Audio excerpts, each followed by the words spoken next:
Hello friends, today we are going to discuss the paper of cost accounting 2 जो कि relevant है BCom semester 6 के लिए।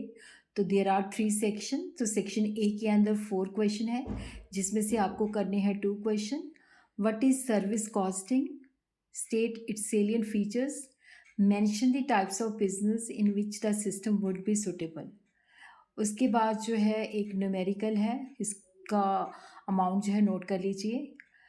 You are informed that it is the practice of the firm to take credit for 2/3 of the profit earned on the contract in progress after taking into account the value of the work certified for payment by architect. So you are required to complete the contract account for June 30th. Show the amount to be transferred to profit and loss account. फिर उसके बाद जो है for the purpose the following information of the information at the date is as follows.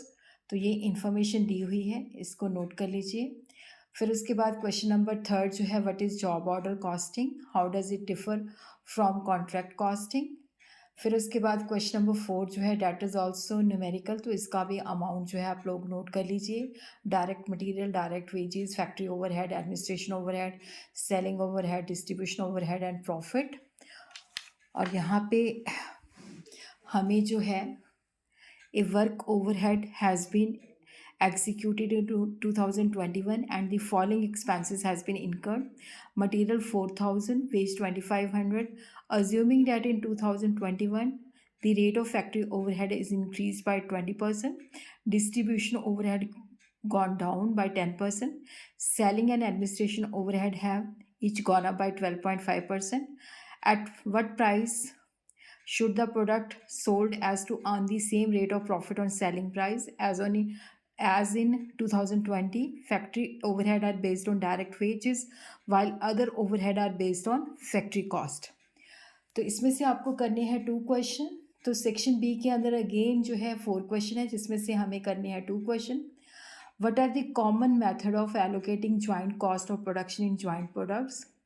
और यहाँ पे again numerical दिया हुआ है जिसमें से हमने equivalent production, cost per unit of equivalent production, preparing the process account, assuming there is no opening work in progress and process loss. फिर उसके बाद क्वेश्चन नंबर 7 जो है that is also theory. What is the purpose and benefit of reconciling cost and financial account? How will you prepare reconciliation statement to reconcile the cost and financial account? Define activity based costing. What are the important features of ABC? फिर उसके बाद short question है तो इसको जल्दी से note कर लीजिए।